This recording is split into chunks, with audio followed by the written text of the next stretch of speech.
Okay. Everybody see the title frame there? Yes. Or can you see it in? I can see You're it. the It one looks I can great. talk to, right? Yep. Okay. No, All right. actually, we're not on a webinar. We're on an actual Yeah. Zoom call, Okay. so everyone can Yeah. hear us. Okay. So thank you for asking me or inviting me to be part of this program, the seminars. I know that I think I've been trying to do this for a couple of years now or something, and it seems like there's been problems with the pandemic and everything else. But start out with the birds of prey, which the kestrels are a part of that family. There's eagles, those that are really large birds of prey, the hawks, the falcons come in the middle there kind of, and then the owls. And the American kestrel is the smallest falcon of all the falcons. Here's a illustration that shows the female with the brown back, and then the male has the brown back but has the blue in the wings. That's how you distinguish the two. And then they have a flight shot of showing them flying so that you can kind of see that falcon shape that's got the pointed wings like that. Very typical of falcons when they can fold their wings back and dive on prey. Here's a nice male. This was actually a captive bird over at Wisconsin Audubon, one that's in the rehab or programs there, injured and can't be released again. From the Peregrine Fund network, which we're part of membership, they kind of run the whole country and Canada numbers for kestrel and keep track of everything. And they have a website where we report all our data to, and when all of us monitors are individually checking nest boxes, there's a place where we can go online and put in our numbers when it comes to the monitoring period between April and July. So they've got this life cycle where a pair picks a box and then they court, have the eggs laid, the eggs hatch, and the chicks are in the box. It all takes about 2 months or so for everything to take place. One of the things I noticed this winter walking out at the county part of Pheasant Branch was there was a pair of kestrels that were hanging around out there this winter. First of all, I saw the male and female were pretty far apart, but then eventually I saw them together in the oak trees that are out there along the trail. But now I haven't seen them the last few times I've been there, the last 2 or 3 weeks walking. I haven't seen either kestrel. So I'm not sure if they took off and headed back north or what they're doing. But one of the things about kestrels that you'll notice if you're out and about is they love to sit on power lines. So whenever we select a site for placing a nest box for kestrels to be attracted to, you can pretty much guess there's going to be a power line fairly close to that nest box. They will sit in trees. They will also hunt from the tops of trees. So it's not a bad idea to have trees nearby where we have a nest box, but wires are almost a for sure thing. This is a nice female that I saw this winter. I believe this one was up by Goose Pond though.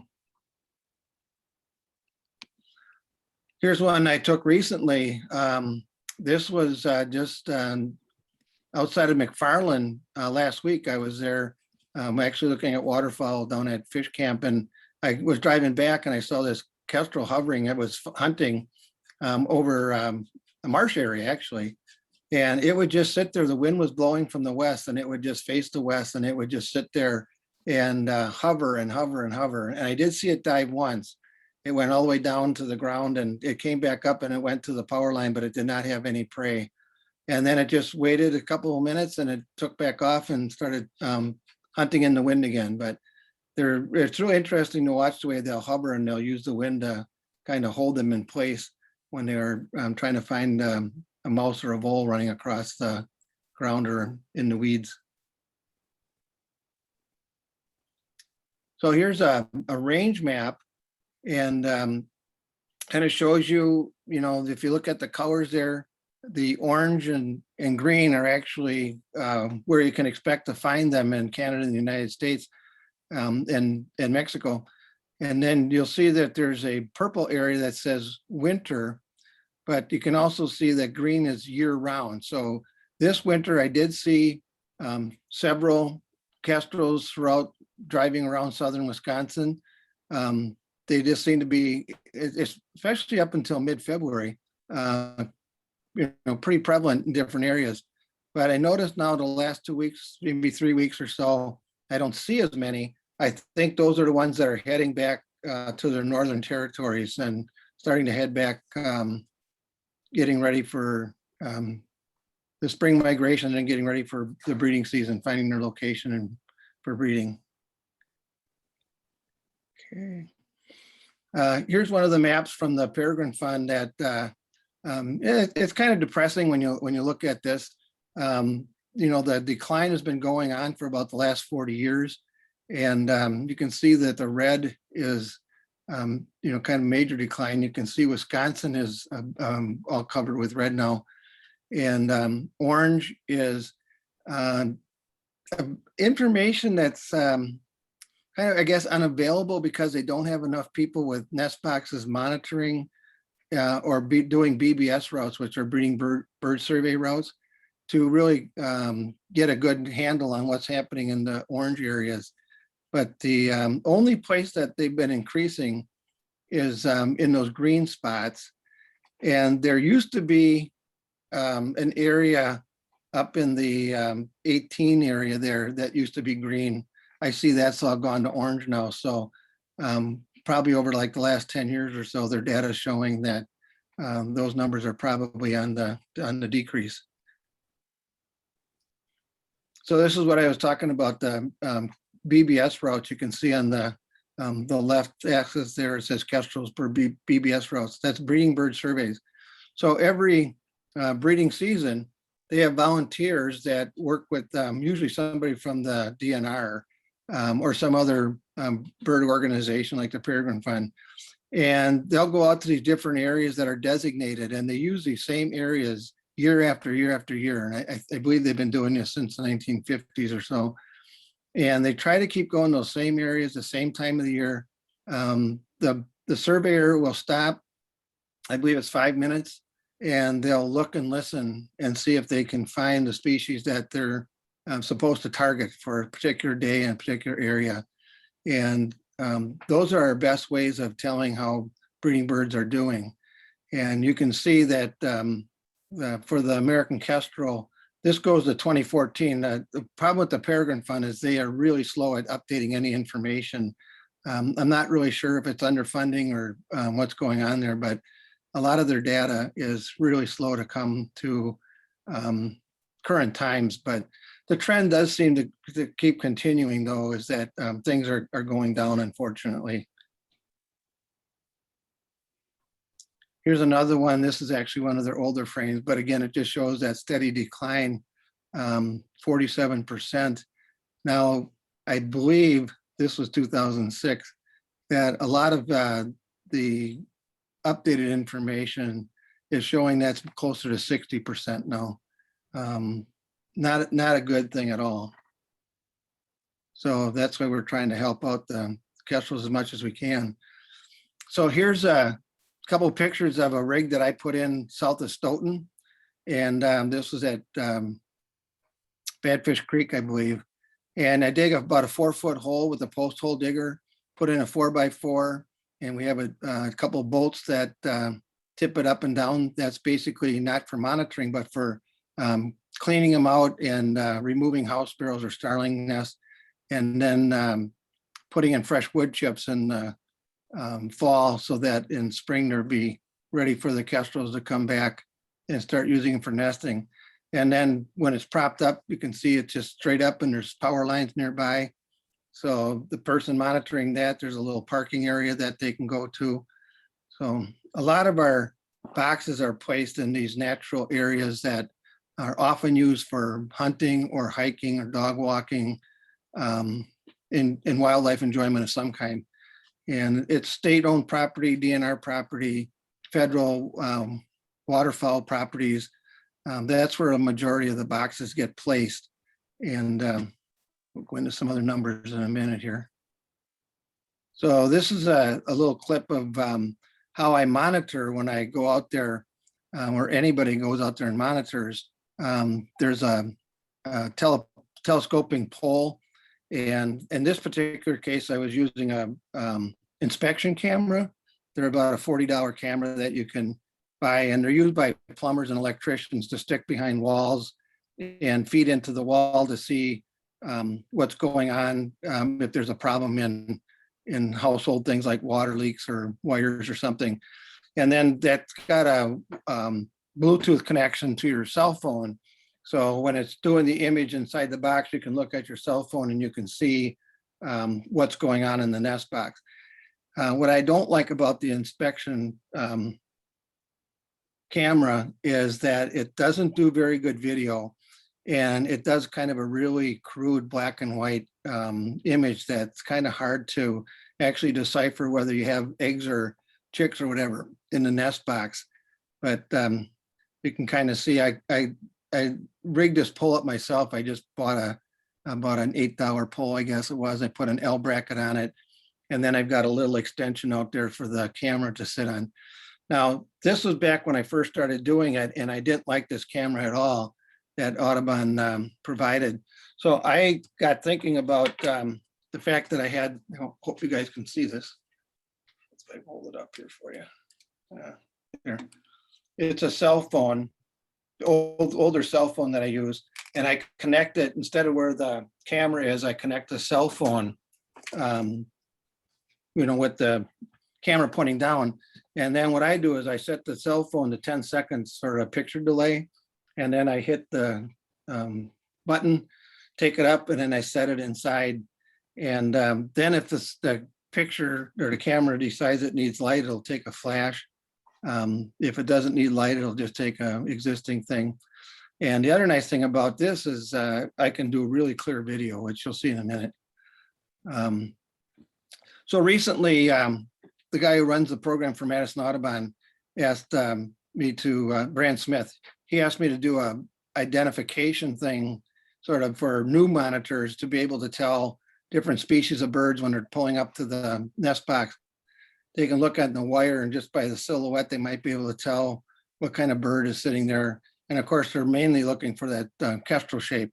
And then I added the kestrel life cycle at the bottom there, that they got a male, female, eggs, chicks, growing chicks with the mom watching them. And then the picture toward the very end there shows kestrel chicks that are about maybe 30 days old. At about 35 days, they fledge the box. And then the last chick there on the end is a female fledgling. So, going back to the camera inside the box, I could never get a picture this good using that inspection camera. It would be kind of black and white and kind of fuzzy. But the digital or the cell phone, that takes such a beautiful shot. The distance that the hole in the camera goes in above the box is just about the right dimensions that the camera and the phone needs to take a nice picture.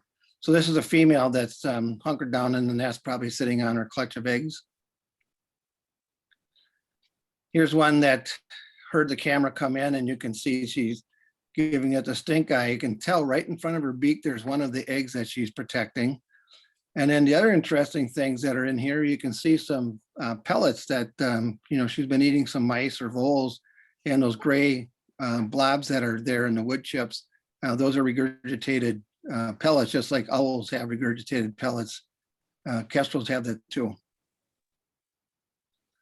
Here's a female that likes to lay her eggs on the bare surface of the floor rather than in the wood chips. I find some of the females do this. I think they do it because they can rotate the eggs easier, roll them around so that they get the yolk inside to turn. Otherwise, if eggs are just in any nest, if a bird's eggs are just idle and sitting still all the time and they can't move them, those eggs will suffocate. The air bubble sac will prevent the egg from developing. So whether you have a bluebird in a box or a tree swallow in a box or a wren in a box, doesn't matter, whatever, they have to take those eggs and rotate them. If you have any eagle nest that you watch during the winter, And the winter, the webcams they do for eagle nests, you'll see that occasionally the adults will be in there and they'll be either knocking the eggs around with their beaks or their heads or their feet because they rotate them around. That's just something natural. So some hens, I think, find it easier to do if it's on bare wood rather than in those wood chips. Here's one lady that she must have heard me coming, and she had some newborn chicks in the box, and she was going to let me know that if I was a raccoon or some predator, that she was all set to stop me from entering the box. So again, it's nice to have a camera to take some really nice photos when this happens. So this is what we try to strive for, getting the birds nesting starting in April, generally toward the end of April. Typically is when we start to see the first picture there, the eggs clutched together. And I've had 3, I've had 4, and I've had 5. And later on, I'll show you one that I had a little extra surprise going on, but that's the eggs. And then these chicks that are here are probably about 10, 12 days old. And you can see they huddle together.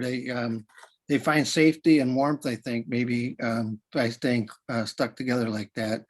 And you can see the nest is starting to look a little bit ragged with pellets and stuff. It doesn't take long for that nest inside the box to deteriorate. Here's the unusual one I was talking about. You can see that I've got 4 eggs in there. There's 2 that are kind of the typical reddish color, and there's 2 that are white. And when I first saw this, I thought that what I might have had was a kestrel that was starting to nest in a screech owl box. I thought the white eggs might have been from a screech owl. And so I was kind of working with some other people in the state about what to do if these chicks hatched and there was 2 owls and 2 kestrels in a box. But when I went to check on hatch day, I found out that my 4 eggs produced 6 babies. So the 2 white eggs is a very rare phenomenon in kestrel reproduction, in that those 2 eggs were probably twin eggs. And it's unusual for one hen to lay 1 twin egg. It's super duper unusual to have one lay 2 eggs that end up producing 2 chicks. But I can't figure out any other explanation as to what happened here. I did go online looking for things about twin eggs, and I did find a guy out east, I believe his last name was Johnson, that had the most information about it. And he'd been monitoring nest boxes for 20 some years, and he'd only found 1 twin egg. But he said the one thing he noticed about the twin egg that he found in one of his boxes is that it was real white compared to the typical rusty tan color. And then I saw these eggs being white like this, and I thought, well, that sounds like a logical explanation, but I don't know. It's just nature has a way of doing things its own way. But I ended up with 6 chicks out of 4 eggs. That's all I know. So here's some more monitoring. As the chicks get to be a little bit bigger, that picture in the upper left corner shows them starting to lose some of their fuzz. And you can see that some of the females are starting to get a little brown on the back there. They're developing those permanent feathers that they get.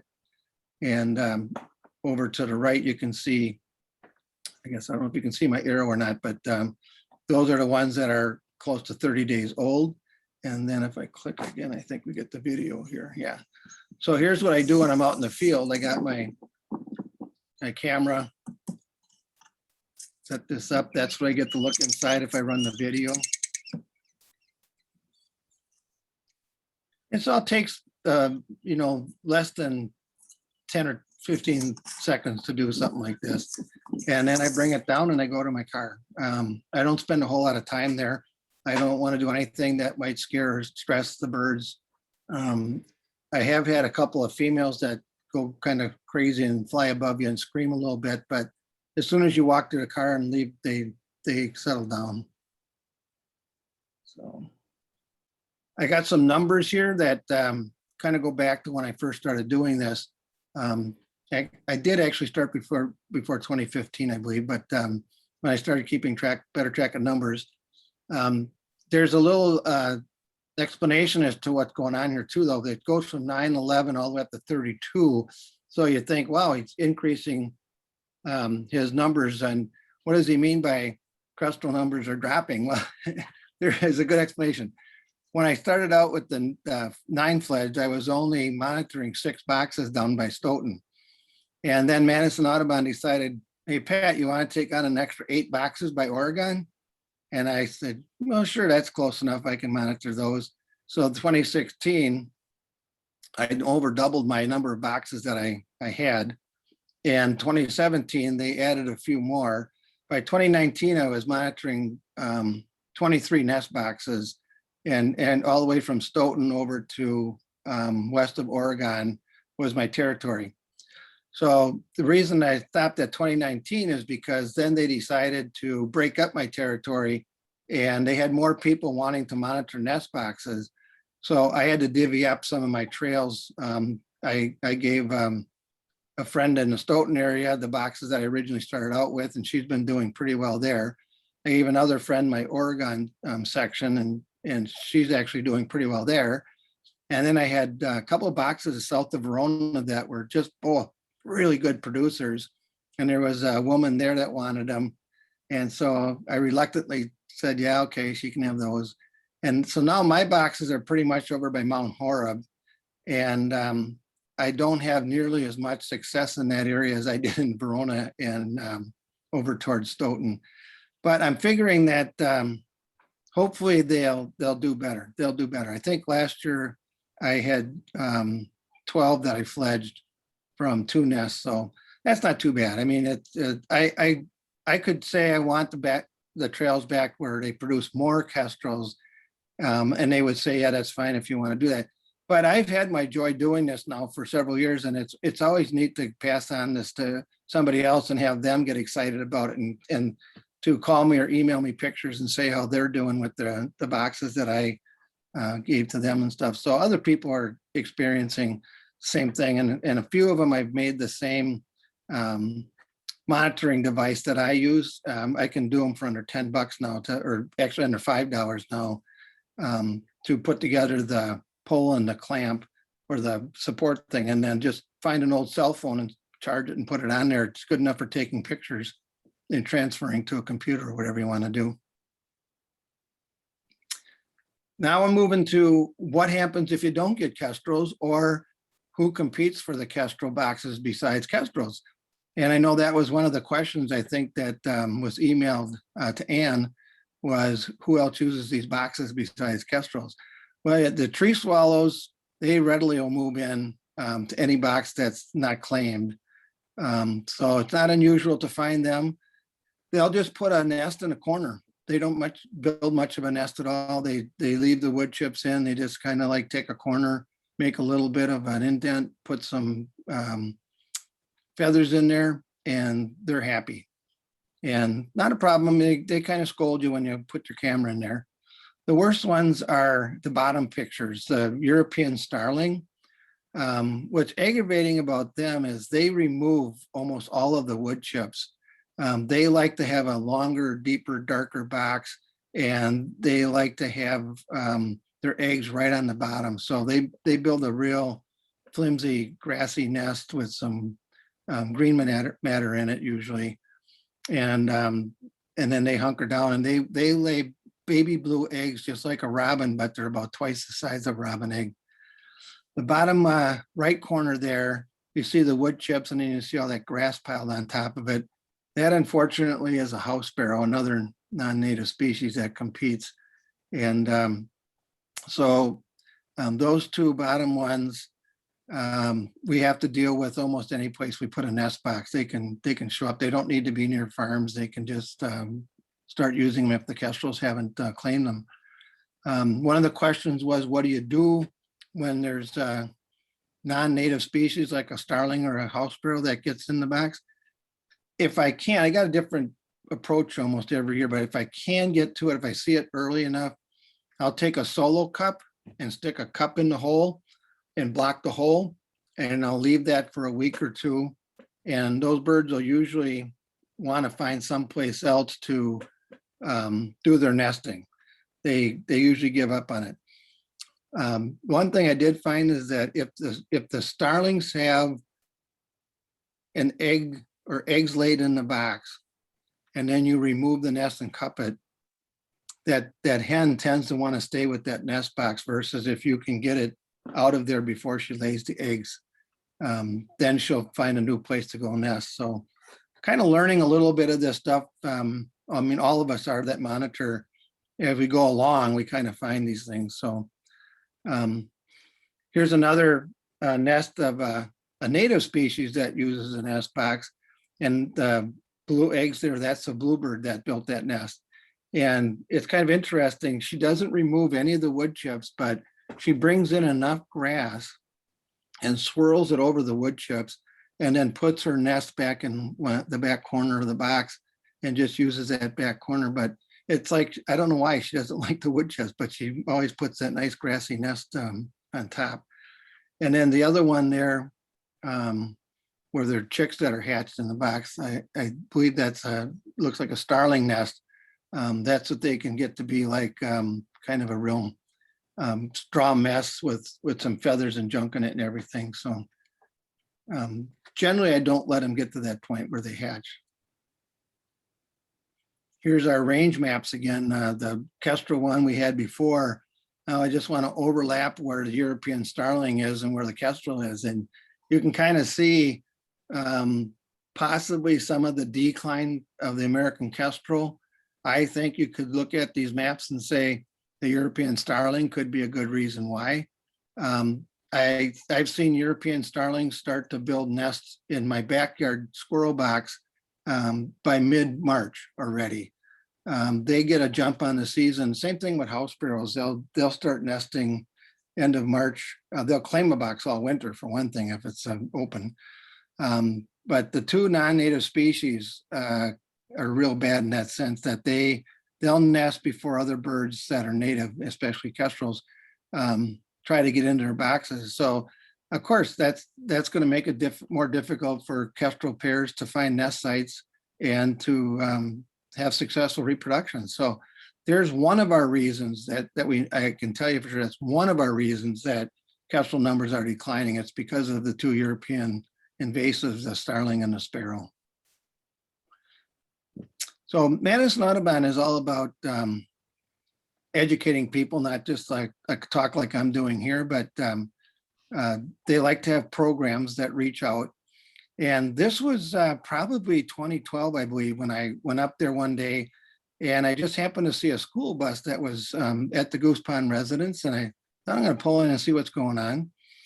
And here, Janet Eckenbach from this Stevens Point area, she's been monitoring kestrel boxes up in Buena Vista grasslands, and she's a bird bander. And Madison Audubon pays her to come down and to band kestrel chicks and adult birds if she can catch them. And here they have a barn with a box on it, and they're up there, and they know that the female's sitting inside, I think, and they're going to go up there and tap the box, and she'll fly out and get caught in that net. And then they'll reach in and they'll take the chicks out. And they have these school bus loads of kids come there, and then she'll hold the chicks up and she'll show them to the kids and explain everything about kestrels. So that's what's going on this particular day. And there were quite a few adults that started coming around to watch what was going on too. So we're not just educating kids, we're educating adults about kestrels and what's going on too.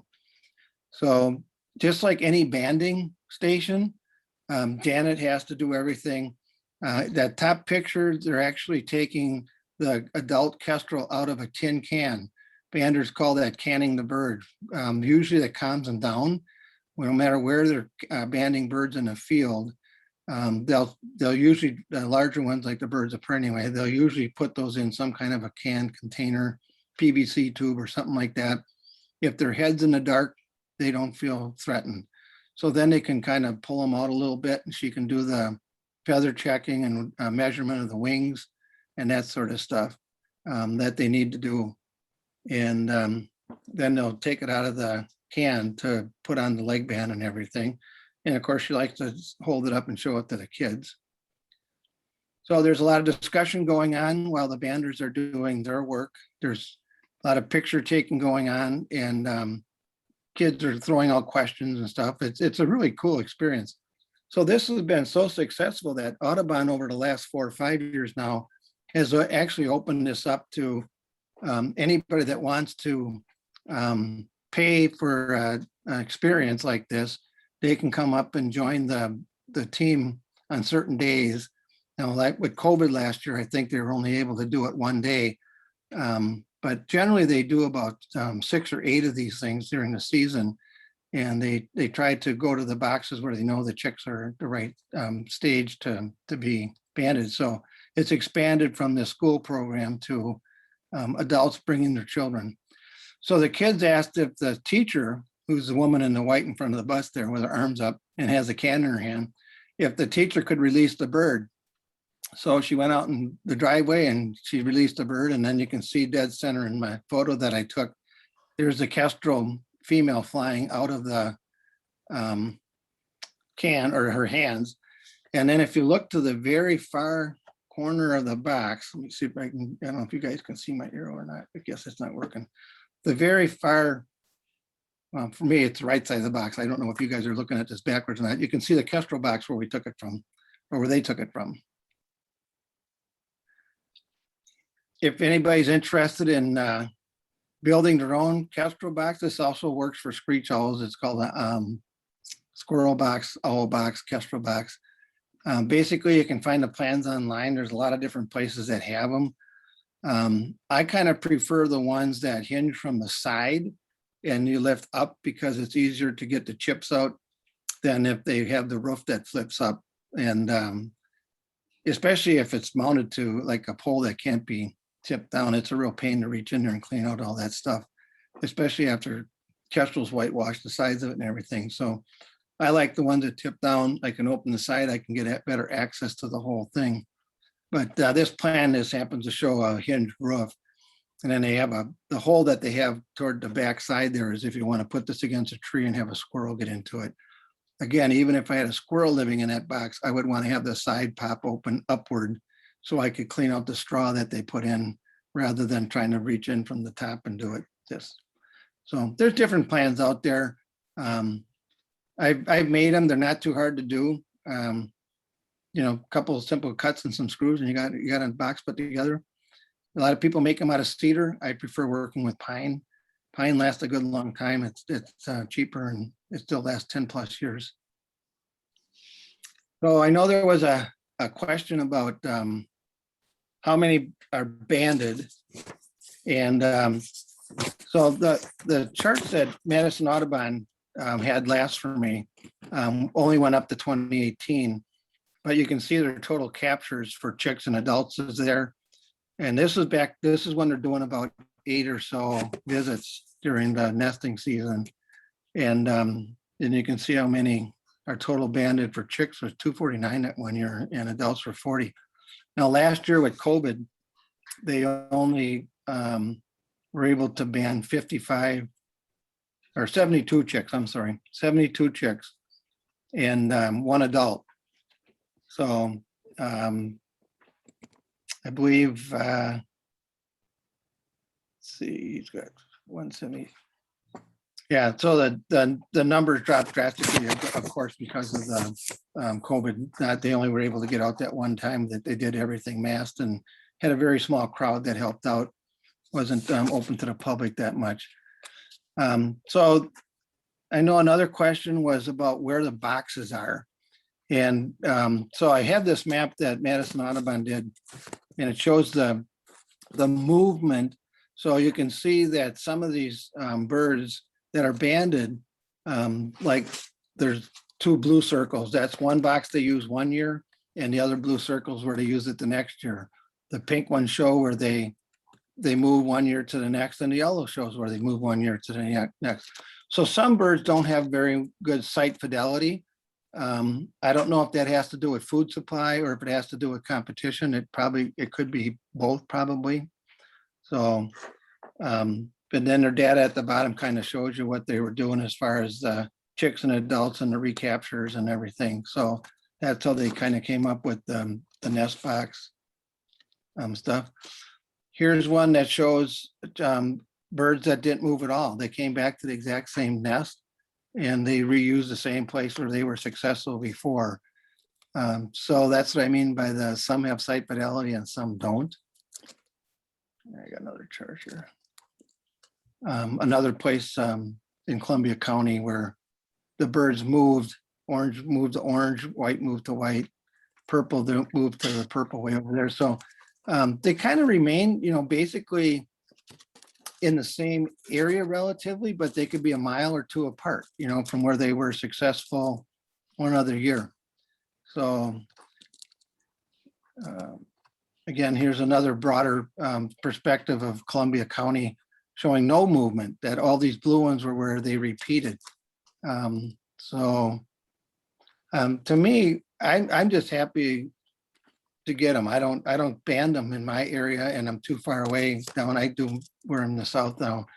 And the other trails that I manage in southern part of Dane County, we're too far away for Janet to come down and spend any time down there. So I don't have any banding stuff going on, but I'm just happy to get repeats. So this is a map showing the red blocks are what properties Madison Audubon owned back in 2017 up in Columbia County.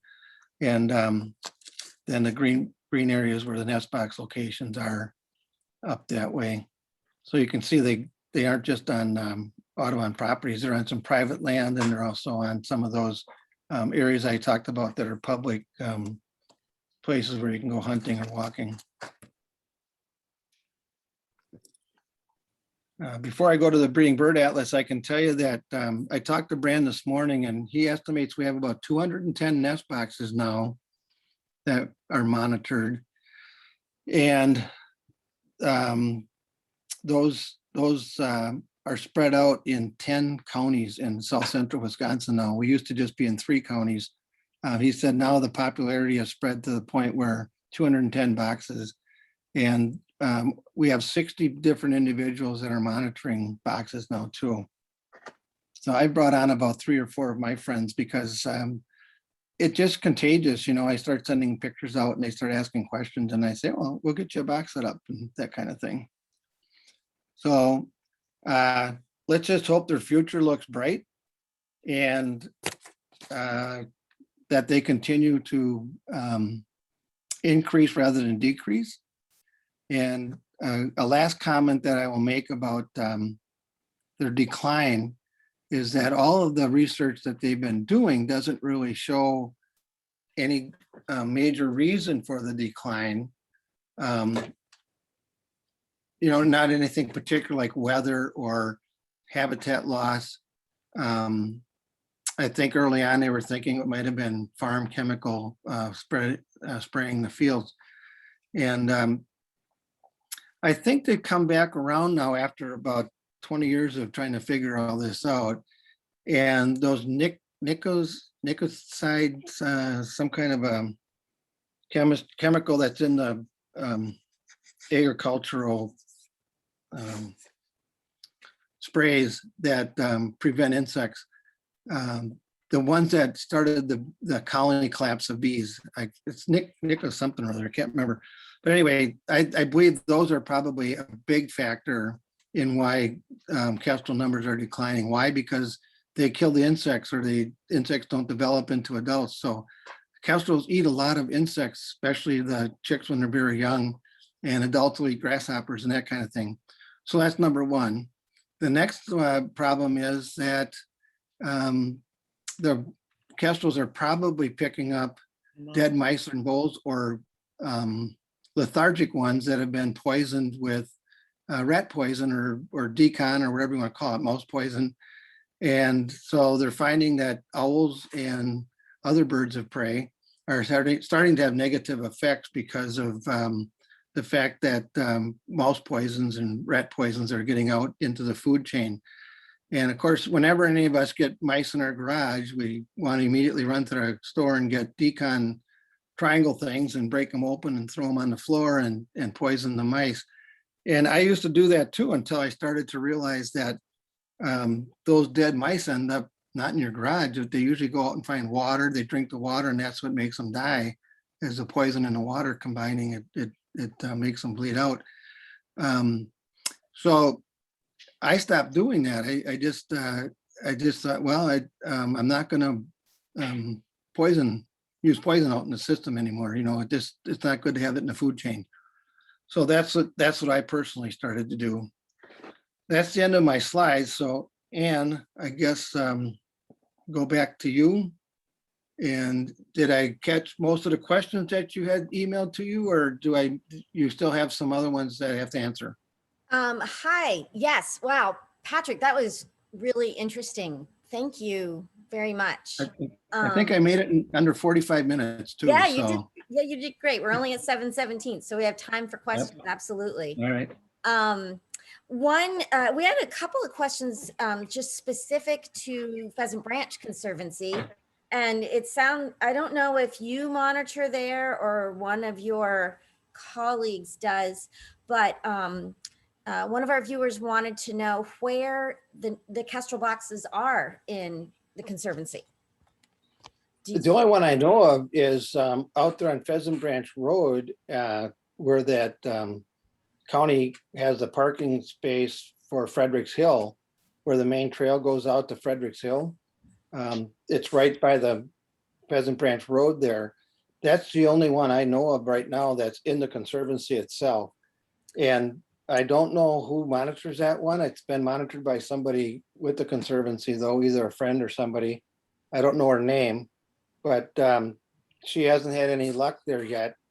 But like I said, this year there was a pair that hung around almost the entire winter. I was really hoping that that one would have some success this year. But in the Conservancy itself, I think that's the only box that I know of.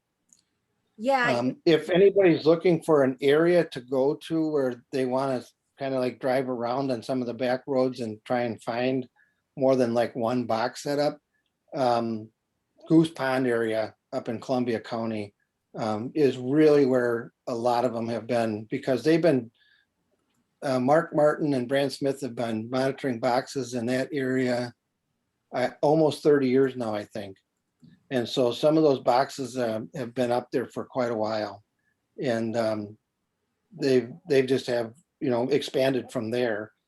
I myself put up two more on Aachen Road, which goes from Governor Nelson State Park when you're pulling out of the road on the Highway M. If you went straight across, that's Aachen Road. And there's Dorn Creek hunting area that the DNR or the Dane County Parks runs. And they have two parking spaces. So I put in two boxes there because I see kestrels on the wires once in a while. I don't know, Bishop's Bay is expanding so quickly in that whole area. So I'm not really sure how long it's going to be good for kestrels, but I thought we can try it. It's not too difficult to pull a box out and put it someplace else if we need to, but I like to give it 4 or 5 years in a location before I do something like that. But anyway, those are, a couple close by ones if you wanted to check out. One of the other things is that it's interesting that people want to know where the kestrel boxes are. I myself very seldom see kestrels around the nest boxes once the nesting season starts and once they start having chicks in the box and stuff. I can walk up and check a box and go away, and I never see an adult. I never hear from an adult. Like I said, occasionally there'll be a female that will come flying over and screaming and yelling or something, but never dive bombing. They just kind of make a lot of noise. But most of the time, I hardly ever see them. I've tried to sit in my car and wait for them to come in to bring some food and land on the box or land on the front of the box. They won't come in if my car's sitting there. I thought it'd be a nice blind, but I usually get, it's summertime usually, so I usually get overheated sitting in the car. After about 10 minutes, I give up. But I've had friends that want to photograph them and say, "Oh, where are your boxes? I'd like to go down there and photograph them." I tell you, it's hard to get a picture of them. I can get pictures of them in the box. I can get the pictures of the chicks in the box. I can get the eggs. But getting them outside the box has been kind of a challenge. And, I can't really say if you find the box that you're necessarily going to be able to photograph them or see them unless they're on a wire nearby sometimes or whatever. But they got to come in once in a while to feed the chicks. I mean, that's, the way those chicks get big enough and grow within 4 or 5 weeks. Well, yeah, I think there had been talk at one point of putting more than one box in the Conservancy, and they ended up with just that one north of that Dane County parking lot, which is, Right, right. yep. Yeah, it's, yeah, Yeah, there's a local volunteer who took the monitoring class through Madison Audubon, who has yeah, been monitoring that. Yeah. okay, Another Pheasant Branch related question. We now have a pair of eagles that are nesting in the Conservancy, and somebody's right. wondering if that might put the kestrels off, or if or would it not affect them at all? Well, it shouldn't really matter too much. I tell you why. The, the, the type of food that each one goes after is totally different. Kestrels will go after voles and mice and insects, and 95% of a kestrel's diet is that. About 5% of a kestrel's diet is songbirds. They will pick off a sparrow or a blackbird or something like that. I have found some feathers, and usually as the chicks get just about to 30 to 35 days and ready to fledge, that's when I'll see they'll bring in a bird and feed the chicks that, and all that remains is a couple of feathers in the legs or something. But typically they feed voles and mice to the chicks as they grow. In the beginning, it's insects. They'll just fly up to the box, they'll drop it in. They don't even pick one to feed it to. They just throw it in there. Whoever gets it, gets it. So it's kind of a first come, first serve basis. Eagles are after fish, um, ducks, muskrats, rabbits, squirrels. Kestrels aren't going to go after that. You know, they're not hunting that kind of stuff. So there's really no competition for the same food. So I don't see why there would really be too much problem with eagles nesting way down in the Conservancy and the Kestrel box being way up where it is. It just doesn't seem to me that there would be a problem. I know at Buena Vista Grasslands, they didn't have a problem with the red-tailed hawks harassing the kestrel so much, but the red-tailed hawks like to use the kestrel boxes to sit on top of. And just their presence on top of the boxes, the kestrels didn't want to go to those boxes because they feared the red-tailed hawk because it's so big. So up there, they ended up putting these metal kind of like pointed cone things on top of the poles to make it difficult for a red tail to grasp. And that's how they kept the red tails away from the kestrel boxes. And that was very successful. They managed to get the kestrels to use the boxes, and the red tails never bothered the kestrels at all. Speaking of Buena Vista Grasslands, where Janet's had her boxes, and she was following this whole decline from the northeast coming across to the Great Lakes area and then into Wisconsin. Over the past couple of years, unfortunately, I think she said it's about a 60% decline in her records now up there. So she has no explanation other than they just don't come and nest anymore. She can't, it's just like everybody else that's had the problem. There's no one thing that points out why her numbers are dropping like they have been. So her program is one of the oldest in the US. Madison Audubon is probably second to that. There are a couple of programs out east that have been going for a long time, but they don't do very good record keeping or try to figure out what best places are to put boxes that will help increase. So the Peregrine Fund and a lot of research people that are interested in kestrels are really, really interested in what Madison Audubon has to offer over 30 years of doing this, because we've got really good detailed records going way back. So that information is valuable to these people in some sense. So, any other questions? Yeah, we have a few more. I Okay. think some people are interested in putting up kestrel boxes. So there's some really specific questions. How close should the nest box be to a power line? Does it matter what type of wood chips to put in the boxes? You mentioned where Okay. to find specs to build them. It sounds like you can just go to the internet and find Yeah. something. Yeah. And yeah, so we'll go with that sort of group right now. Okay. What do you think about The building boxes on their own property? Okay, so basically most kestrels are going to be rural out in the country. There are records of them nesting in the city. Occasionally some do. I put up 2 boxes in my yard, one in the front in a tree and one in the back on a pole, but I'm not expecting to get kestrels. I put mine up hoping to get a screech owl to winter in it and stick its head out during the winter. But I recently had a squirrel move into one in the backyard. So I've got a squirrel family living in one. That's fine with me. As far as if you're out in the country, yeah, put up a kestrel box. It's really probably can be done for under $100 for all the materials. The hard part is finding the location where you can dig a hole 3 to 4 feet deep. You got to call Digger's Hotline to make sure that somebody hasn't got a power line running underneath there or cable of some kind for TV or whatever. And then you want to put it, in the vicinity of a utility pole. It can be 100 yards away from a utility pole. They can fly. I mean, the kestrels are excellent flyers, so it does not have to be, like right by the pole. We happen to do that because our accesses from the roads and the parking lots are pretty close, so they usually end up being fairly close. You don't want to put it in the woods. They're not woodland birds. They like to hunt the open fields. So I like to have them either near a nice big oak tree, but not right underneath it, but maybe 30, 40 yards away. And they'll sit in those trees. They'll also sit in the wires of the utility lines. One box that I had down by Stoughton did really well for 2 years.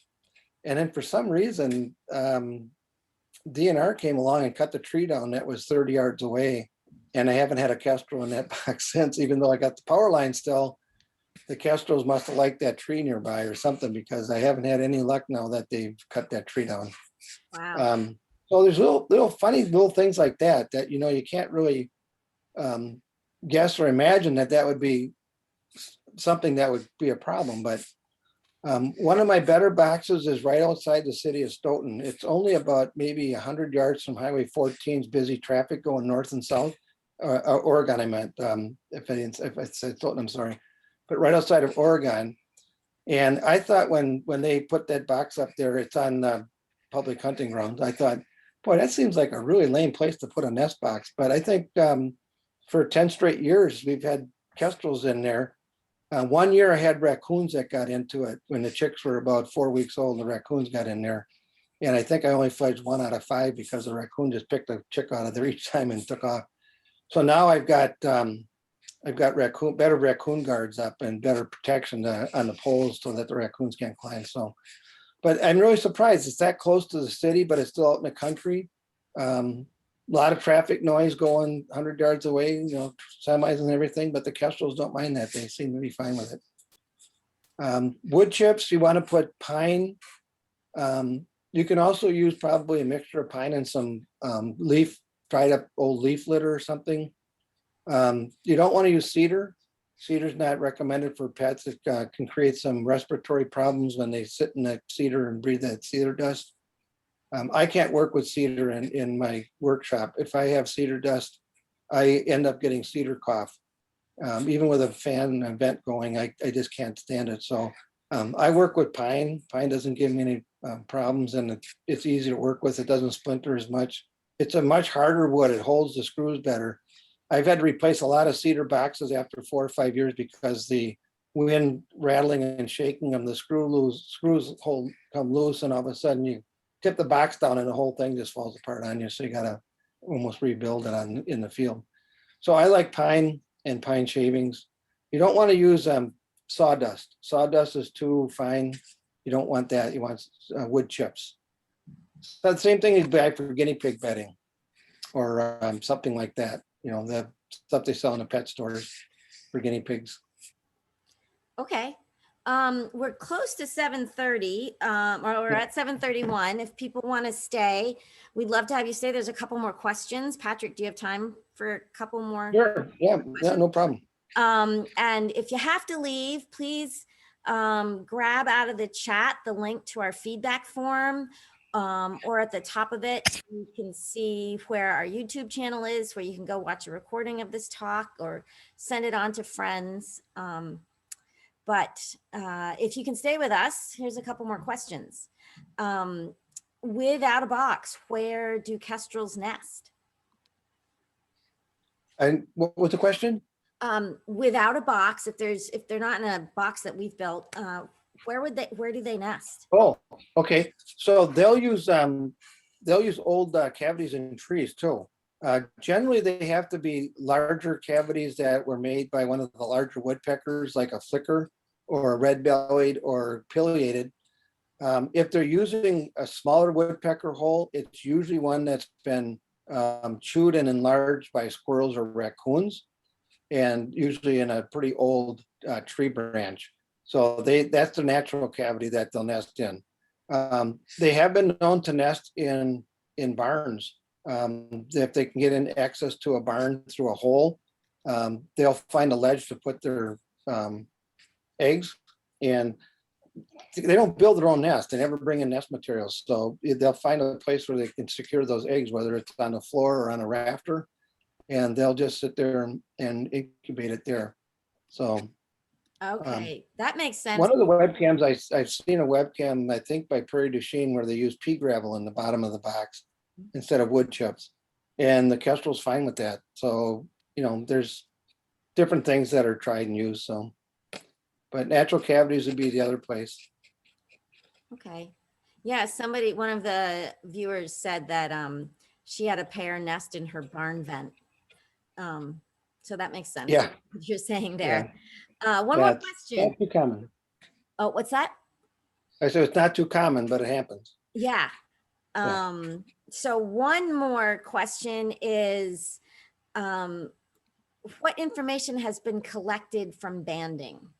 So I think you showed us a little bit about being able to track where a pair is from year to year, but what other kind of information has the banding provided? Okay.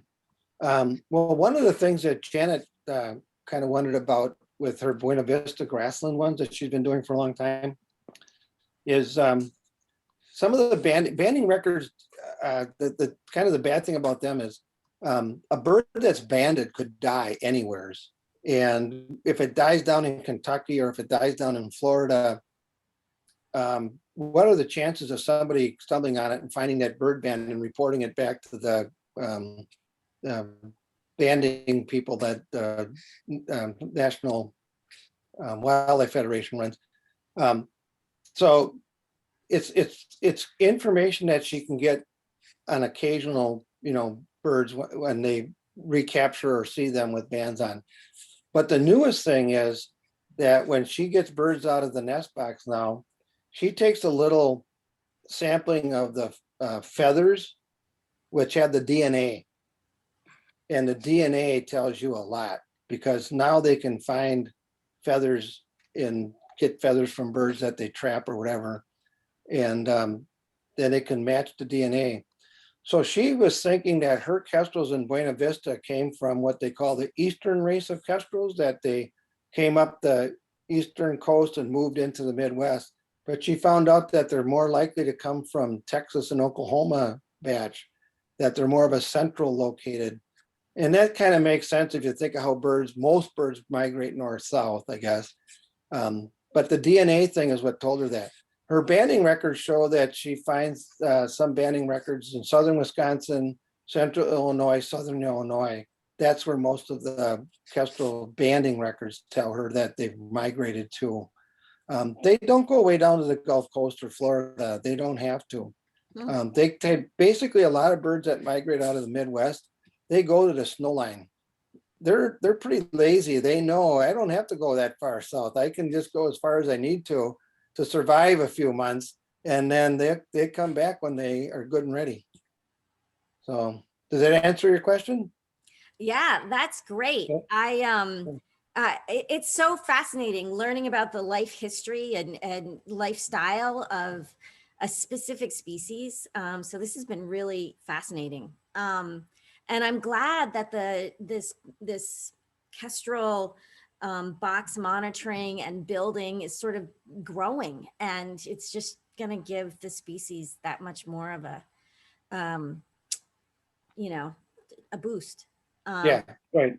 Yeah. More so- information if nothing else. Yeah, it's fascinating. Thank you so much for your time, giving us all this information. It's really been a great talk. We appreciate you coming very much, and we appreciate Okay. everybody else who is viewing with us. Thank you for joining us. Please send me some feedback. If you can't find any links to any of the things I've talked about, then just please email me. My email is on our website, but it's education@pheasantbranch.org or conservancyday@pheasantbranch.org. With that, I guess we can say goodnight to everybody, and All right. a pleasure, Patrick. Get Thank you. outdoors. Get outdoors and enjoy it. All Thanks, right. Ann. Appreciate Have a it. good evening. Thanks.